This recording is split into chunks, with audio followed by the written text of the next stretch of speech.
So we all know that there's specific paints designed for airbrushing, like this Trident ready-made color. You can use it as is or thin it with some reducer or thinner, whatever you wish to call it. But what happens if you've got some regular art paints, like this tube of acrylic art paint? Can I run that through an airbrush? Well, that's what we're going to cover in this video right now. So when mixing with airbrush paint, it's pretty straightforward. I generally recommend for students to go with a 1-to-1 mix to start with, and then they can experiment from there. If you want to learn more about paint mixing, I'll have a link to a video in the description below, which you can go ahead and check out. The thumbnail looks like this. The real question that I want to answer in this video is how to use just a regular artist paint like this one here, and how to get that flowing through your airbrush. First thing I want to do is mix up one with water. Now, I don't like using water at all. I just want to do it for the purpose of the video so that you can see exactly how it performs as opposed to the one with the reducer. So I'll go ahead and add a dash of water into that.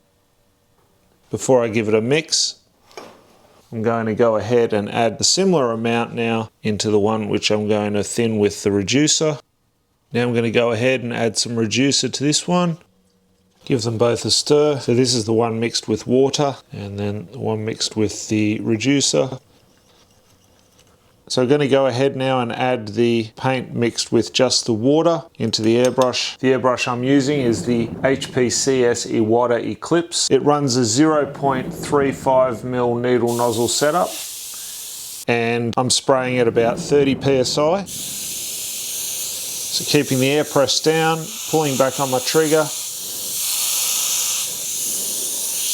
see if we can go.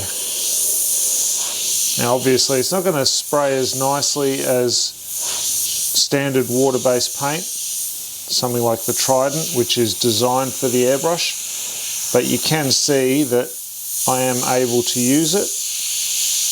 I would probably go ahead and thin that a little bit more.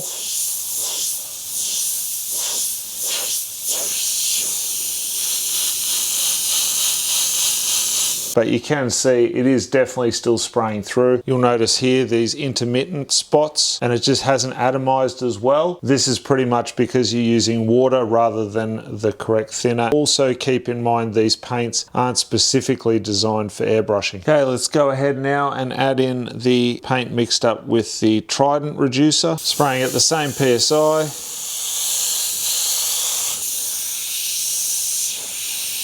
You can see this one is also thick. If you're enjoying this tutorial and you want to learn more about airbrushing, why not take a look at our online airbrushing course at airbrushasylum.thinkific.com. I'll pop a link in the description below as well.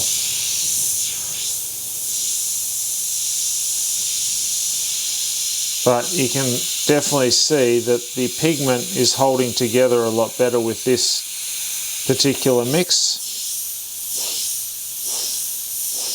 Now that it's flowed through nicely, you can see I'm almost able to even get some nice lines out of it without it breaking up as much as when I use the water.